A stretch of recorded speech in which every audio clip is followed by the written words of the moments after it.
আপুনি গম পায় বাংলাদেশী মানুহে আজি যে মুখত বিদেশী নাগৰিকে যে চিন্তামণি গড়ত আহি পেলাই ফিচাৰী খানি পেলাই ফিচাৰী দখল কৰি আছে আপুনি গম পায় আপুনি গম পায় আমি আপুনি কি কৈছে তথ্য নোহোৱাকৈ তুমি কেলে ক'লা শিৱসাগৰত উজনি অসম থলুৱা মুছলিম পৰিষদৰ সংবাদমেল শিৱসাগৰ প্ৰেছ ক্লাবত সংবাদমেল সম্বোধন কৰে উজনি অসম থলুৱা মুছলিম পৰিষদৰ কেন্দ্ৰীয় সভাপতি ফৰিদ ইছলাম হাজৰিকাই শিৱসাগৰ জিলাৰ চিন্তামণিগড় অঞ্চলত অবৈধ বাংলাদেশী আছে বুলি শৃংখল চলিহাই সংবাদ মাধ্যমত কৰা মন্তব্যক গৰিহণা মুছলিম পৰিষদৰ শৃংখল চলিহাই চিন্তামণিগড় অঞ্চলৰ ইতিহাস নাজানে নেকি চিন্তামণিগড় অঞ্চলৰ লোকে ভাৰতৰ স্বাধীনতা আন্দোলনত অংশগ্ৰহণ কৰিছিল শৃংখল চলিহাই কাটি দিম মাৰি দিম বুলি ক'বলৈ ক'ত সাহস পালে তেওঁ কোচে চলাবলৈ কোনে অধিকাৰ দিলে শৃংখল চলিহাৰ বক্তব্যই উজনিত অপ্ৰীতিকৰ পৰিস্থিতিৰ সৃষ্টি কৰিব বুলিও মন্তব্য কৰে মুছলিম পৰিষদৰ নেতাগৰাকীয়ে আনহাতে শৃংখল চলিহাই যদি বাংলাদেশী দেখুৱাই দিব পাৰে আমিও সেই বাংলাদেশী খেদিম বুলি দাবী কৰে ফৰিদ ইছলাম হাজৰিকাই চৰকাৰে উচ্ছেদ চলালে চিন্তামণিগড় অঞ্চলৰ মানুহে চৰকাৰী ভূমি নিজেই এৰি দিব কিন্তু এই অঞ্চলৰ মানুহ সম্পূৰ্ণৰূপে ভাৰতীয় উচ্ছেদৰ ক্ষেত্ৰত কোনো ধৰ্মীয় প্ৰসংগ আহিব নালাগে যে বেদখল কৰিছে তাক উচ্ছেদ কৰক আমি সমৰ্থন জনাইছো কিন্তু তেওঁলোক সম্পূৰ্ণ ভাৰতীয় নাগৰিক গতিকে তেওঁলোকক বাংলাদেশী সজাবলৈ শৃংখল চলিহাই ক'ত সাহস পালে বুলিও প্ৰশ্ন কৰে মুছলিম পৰিষদৰ কেন্দ্ৰীয় নেতাগৰাকীয়ে চিন্তামণিগড় গাঁৱৰ বীৰ লাচি থানা শৃংখল চলিহাই সংবাদ মাধ্যমৰ আগত 2 দিনত আমি কোৱা পৰিলক্ষিত হ'ল তাতো বাংলাদেশী সোমাইছে আৰু তেওঁ যাব আৰু তাৰ পিছত আৰু এটা আমি সংবাদ মাধ্যমত তেওঁ বক্তব্য পালোঁ তাত অবৈধ বাংলাদেশীয়ে আহোম আৰু মিচিঙৰ মাটি দখল কৰিছে এইটো একদম মিছা কথা তেওঁ কৈছে চিন্তামণিগড় গাঁওখন খিলঞ্জীয়া তথা থলুৱা মুছলমানে ভৰপূৰ এখন গাঁও ঐতিহাসিক এখন গাঁও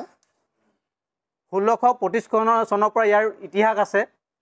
এই ইতিহাসৰ গাঁওখনত উমেদ আলী জমছেদ আলীকে বিভিন্ন ব্যক্তিয়ে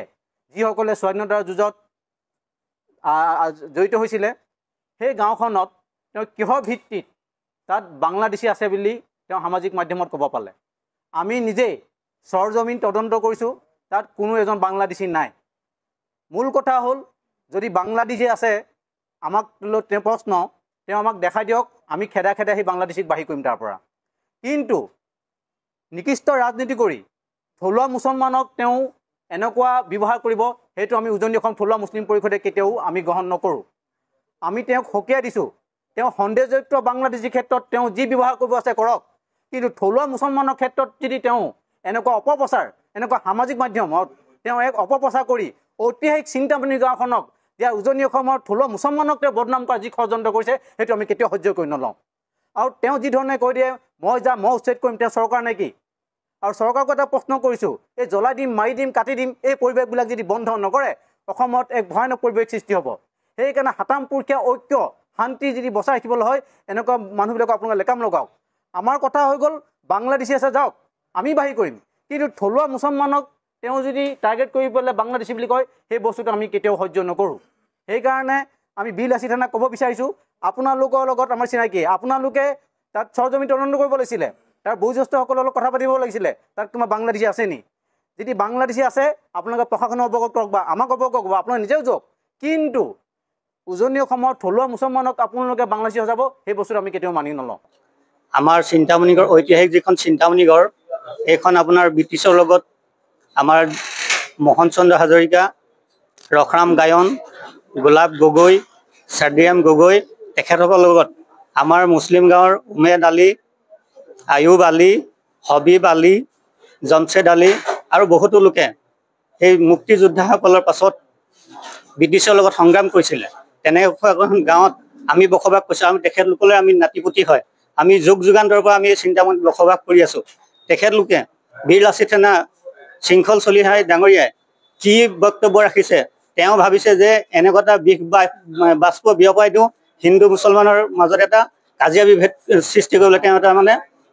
সন্ধি পাতিছে আৰু যিটো তেওঁ কৈছে যে আহোমৰ মাটি আৰু মিচিং ভাইসকলৰ মাটি আমাৰ থলুৱা মুছলমানে বেদখল কৰিছে এইটো সম্পূৰ্ণ তথ্য ভুল তথ্য তেওঁ কোনো সৰজমিন তদন্ত নকৰাকৈ এই কথাটো কেনেকৈ ক'ব পালে আমি সংবাদ মাধ্যমৰ জৰিয়তে আমি তেখেতক প্ৰশ্ন কৰিছোঁ যে এই কথাটো তেওঁ কেনেকৈ জানিলে আমাক ক'ব লাগে আৰু যাতে ভৱিষ্যতে এনেকুৱা বক্তব্য ৰাখি আমাৰ যিটো হিন্দু মুছলমানৰ যিটো সম্প্ৰীতি এনাজৰী তেওঁ যে বিনষ্ট নকৰে আমি তেখেতক আহ্বান জনাইছোঁ news desk report NV Live আপুনি গম পায় আপুনি কি কৈছে